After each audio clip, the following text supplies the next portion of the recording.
What's up guys, you're watching Sid Gaming and today we're going to talk about the Sony PlayStation 5 error CE-105469-5. Something went wrong when you tried to play a game online, or your PSN account is signed out, can display this page and you can get something went wrong.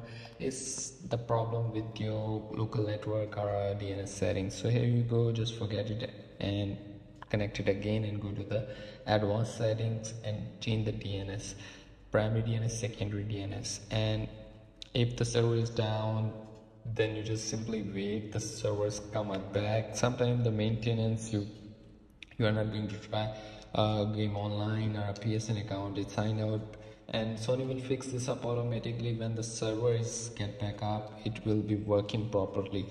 So that's how simply you can fix this error.